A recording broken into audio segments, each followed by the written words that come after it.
வணக்கம் கடவுள் ஒரு டிவி நேர் லட்சுமணன் அன்பு வணக்கங்கள். இப்போ நம்ம பார்க்க போகிறது வார ராசி பலன் 18ஆம் தேதியிலேருந்து 24ஆம் தேதி வரை எப்படி இருக்க போதான்னு பார்க்க போகிறோம். ஸோ எப்போதுமே சொல்கிறதான் லக்னத்துக்கு பாருங்கள், ராசிக்கு பார்ப்பதை விட லக்னத்துக்கு பார்க்க ரொம்ப பர்ஃபெக்டாக இருக்கும். ஸோ உதாரணமாக நீங்கள் ஒரு மகர லக்னம் ரிச்சிக ராசினா நீங்கள் ரிச்சிக ராசிக்கான பலன்களை பார்க்கறத விட மகர ராசிக்கான பலன்களை பார்க்கும்போது ரொம்ப பர்ஃபெக்டாக இருக்கும்.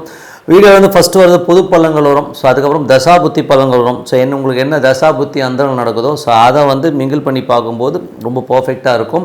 வீடியோட எண்டில் டிப் ஆஃப் த வீக் இருக்குது, மறக்காமல் பாருங்கள். ரிஷபராசிக்கு பார்த்தீங்கன்னா உங்களுக்கு ராசி அதிபதி சுக்ரன் பார்த்தீங்கன்னா 8ல் இருக்கார். ஸோ அவர் பார்த்தீங்கன்னா 6ஆம் அதிபதி 8ல் இருக்கும்போது வேலை சம்மந்தமான விஷயங்கள்லாம் ரொம்ப கவனமாக இருக்கணும். அதுவும் சுயசாரத்தில் போகும்போது ரொம்ப கவனமாக இருக்க வேண்டிய ஒரு காலகட்டங்க. ஸோ கொஞ்சம் பார்த்து நடந்துக்கணும். அது மட்டும் இல்லாமல் உங்களுக்கு பார்த்தீங்கன்னா 2 மற்றும் 5ஆம் அதிபதியான புதன் 7ல் இருக்கும்போது சுப நிகழ்ச்சிகள் சார்ந்த விஷயங்கள்லாம் ரொம்ப சிறப்பாக இருக்கும். ஸோ நல்ல விஷயங்கள்லாம் மாற்றங்கள்லாம் ஏற்படுறதுக்கான ரொம்ப நல்லா இருக்குது.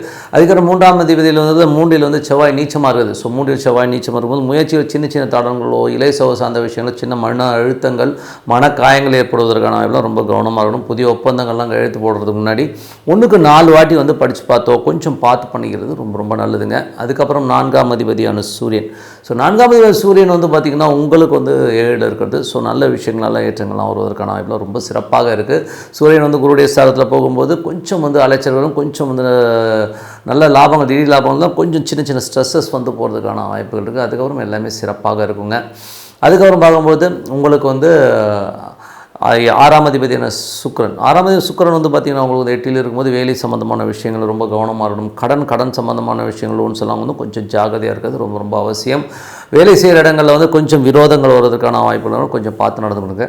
அப்புறம் 8ஆம் அதிபதியான செவ்வாய் 3ல் நீச்சமாக இருக்கும்போது யாருக்கெல்லாம் இந்த ரிஷப லக்னமாக இருந்து செவ்வாய் தசாபத்தியான கொஞ்சம் எமோஷன்ஸ் ஜாஸ்தி இருக்கும். ஸோ கொஞ்சம் பார்த்து நடந்துக்கணும். ஏன்னா திருமணம் சார்ந்த விஷயங்களில் ஒரு அவமானங்களோ ஒரு சின்ன ஸ்ட்ரெஸ்ஸோ வர்றதுக்கான வாய்ப்பு, காம சார்ந்த விஷயங்களும் ரொம்ப கவனமாக இருக்கின்ற காலகட்டங்கள். அதனால் ஒரு அவப்பேரோ அவமானங்கள் ஏற்படுறதுக்கான வாய்ப்புலாம் இருக்கணும். ரொம்ப பார்த்து நடந்துக்கணும். அதே மாதிரி பக்கத்து வீட்டுக்காரரிடம் கொஞ்சம் கவனமாக இருக்கணும். ஸோ அதனால் கொஞ்சம் சின்ன மன உளைச்சல் வர்றதுக்கான வாய்ப்புலாம் ரொம்ப கவனமாக இருக்கணும்.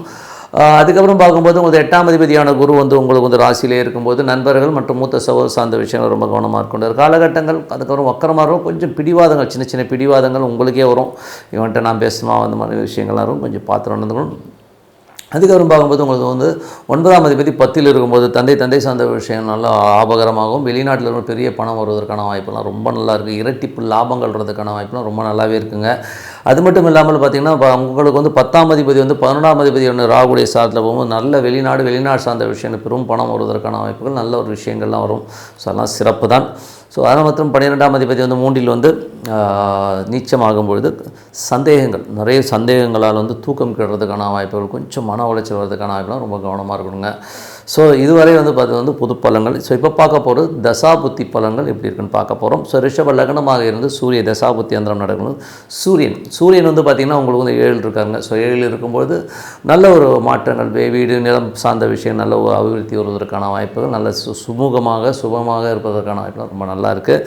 அதுக்கப்புறம் ரிஷப லக்னமாக இருந்து சந்திர தசாபுத்தி அந்தரம் சந்திரன் பார்த்திங்கன்னா உங்களுக்கு நல்ல ஒரு வளர்ச்சியும் நல்ல ஏற்றங்கள் நல்ல சிறப்பான பலன்களை கண்டிப்பாக கொடுத்துருங்க. உங்களது முயற்சிகளில் பெரிய வெற்றி கிடைக்கிறதுக்கான வாய்ப்புலாம் ரொம்ப நல்லா இருக்குது. ரிஷப லக்னமாக இருந்து செவ்வாய் தசாபுத்தி அந்தரம் நடக்கிறவங்களுக்கு கொஞ்சம் கவனமாக இருக்கணும். ஸோ வீட்டில் ஒய்ஃப்க்கு உங்களுக்கும் சின்ன ஒரு வாக்குவாதங்களோ இது ஒரு சந்தேகங்களால் மனக்கலக்கங்கள் வரதுக்கான வாய்ப்புகள் ரொம்ப கவனம். அதுவும் காமம் சார்ந்த விஷயம் ரொம்ப கவனமாக இருக்கணும். ஒரு அவமானங்களை திடீர்னு சந்திக்கிறதுக்கான வாய்ப்புகள்லாம் கொஞ்சம் கவனிக்கும். இதில் இல்யூஷன் 3ன்றது கற்பனா சக்தியில் உட்காந்து இப்படி இருக்குமோ அப்படி இருக்குமோ சந்தேகப்படுறதை விட்டுட்டு என்ன நடந்தாலும் ஆண்டவன் செயல் சொல்லிட்டு உட்காந்து பொறுமையாக யோசித்து பேசுகிறது ரொம்ப நல்லது.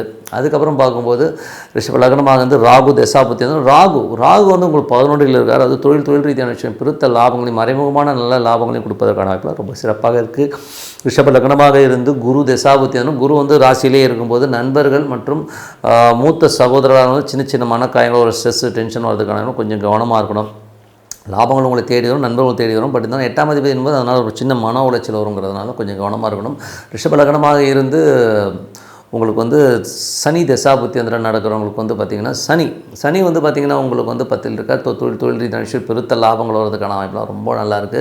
ஸோ அது ஒரு ரொம்ப சிறப்பான விஷயங்கள் தான். ஸோ ஒரு ரிஷப லக்னமாக இருந்து உங்களுக்கு வந்து புதன் தசாபுத்தியந்திரம் புதன் வந்து 2 மற்றும் 5ஆம் அதிபதி வந்து உங்களுக்கு வந்து 7ல் இருக்கும்போது நல்ல சுப நிகழ்ச்சி நடத்துவதற்கான வாய்ப்புலாம் ரொம்ப சிறப்பாக இருக்குது.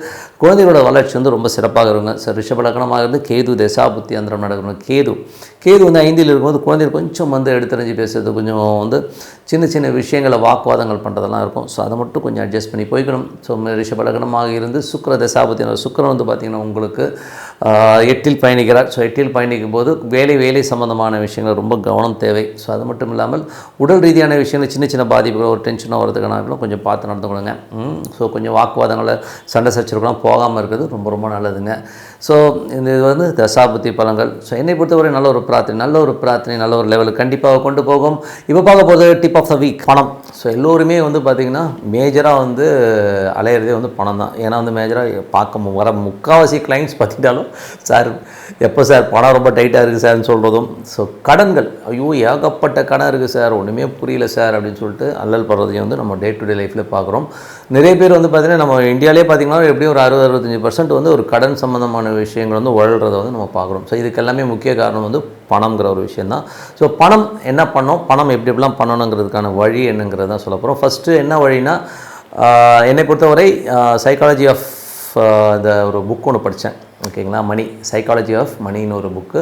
ஸோ அந்த இதில் வந்து ஒரு டிப்பு கொடுத்துட்டேன். அதுக்கப்புறம் வந்து ஆன்மீக ரீதியான ஒரு டிப்பும் கொடுத்துறேங்க. ஃபஸ்ட்டு ரீதியான விஷயங்கள் வந்து சைக்காலஜி ஆஃப் மணியில் வந்து சொன்ன ஒரு விஷயம் வந்து எனக்கு ரொம்ப யூஸ்ஃபுல்லாக இருந்தது. அது எப்படின்னா, அவங்க என்ன சொல்கிறாங்கன்னா, பணத்தை வந்து ஒரே இடத்துல வைக்காமல் நீங்கள் ஸ்கேட்டர்டாக போனீங்கன்னா நீங்கள் உழைக்காமல் பணம் உங்களை உழைச்சி கொடுக்குங்கிறது ஒரு விஷயத்த சொன்னாங்க. பட் அது என் லைஃப்பில் நான் அப்ளை பண்ணதில் வந்து எனக்கு ரொம்ப யூஸ்ஃபுல்லாக இருந்தது. எனக்கு தெரிஞ்ச ஒருத்தர் வந்து என்கிட்ட வந்து ஒரு மோர் தென் ஒரு 30 இயர்ஸ் பிஃபோர் என்னை வந்து மீட் பண்ணும்போது அவர் சொன்ன ஒரு விஷயம்தான். ஸோ அவர் வந்து ரொம்ப சாதாரண ஒரு அக்கௌண்டண்ட்டு. ஸோ அக்கௌண்டண்ட்டாக இருந்தவர் வந்து பார்த்திங்கன்னா ஒரு கல்யாண பத்திரிகை வைக்கிறாரு. அவர்கிட்ட கேட்குறேன் நான், என்ன அங்கிள் அவர் கேட்டார் என்கிட்ட எவ்வளோ காசு இருக்குன்னு நினைக்கிறேன். அவர் சொன்னார், அப்போவே சொன்னது வந்து பார்த்தீங்கன்னா 2 பொண்ணு அவருக்கு, 2 பொண்ணுமே 8 lakhs வச்சுருக்கேன். அது இல்லாமல் என்கிட்ட எவ்வளோ இருக்குன்னு நினைக்கிறேன். நான் சொன்னேன், என்ன அங்கிள் ஒரு 5 ரூபா வச்சுருப்பீங்களா, 5 லட்ச ரூபா வச்சுருப்பீங்களா? ஏன்னா அன்றைக்கி 30 வருஷத்துக்கு முன்னாடி 5 லட்சன்றது வந்து ஒரு பெரிய காசு. இல்லைப்பா நான் ஒரு 25 லட்சம் வச்சுருக்கேன்னு சொல்லி அப்போயே சொன்னார். அப்போயே எனக்கு ரொம்ப பிரமிப்பு. ஸோ அவர் தான் வந்து எனக்கு வந்து ஒரு காட்ஃபாதர் மாதிரி. ஸோ அவருக்கு அதுக்கப்புறம் வந்து நிறைய லோன்ஸ்லாம் வாங்கி நான் சின்னதாக வந்து ஒரு இன்வெஸ்ட்மெண்ட்ஸ் வந்து ரியல் எஸ்டேட் இந்த மாதிரி விஷயங்களில் பண்ணும்போது அது வந்து ஃப்யூச்சரில் வந்து ஒரு பெரிய பலமாக இருக்கிறது வந்து உண்மையான விஷயம். ஸோ அதனால் வந்து நம்ம வந்து ஃப்யூச்சர் பிளான் பண்ணும்போது நிறைய பேர் வந்து பார்த்திங்கன்னா ஷேர் மார்க்கெட்டில் வந்து போட்டால் காசு வரும்னு சொல்லிட்டு விட்டுறாங்க. ஏன்னா என்றைக்குமே ஒரு வெளியில் இருக்க ஒரு கம்பெனி வந்து நமக்கு லாபம் நீட்டி கொடுக்குங்கிறது வந்து ஒரு தப்பான கான்செப்ட்டு. இதில் வந்து கோல்டு பார்த்திங்கன்னா உங்களுக்கு வந்து ரொம்ப லேட்டாக கொடுக்கும். இப்போ கூட லேட்டஸ்ட்டாக வந்து ஒரு 6 மாதத்தில் பார்த்திங்கன்னா இது நிறைய ஏறிச்சு.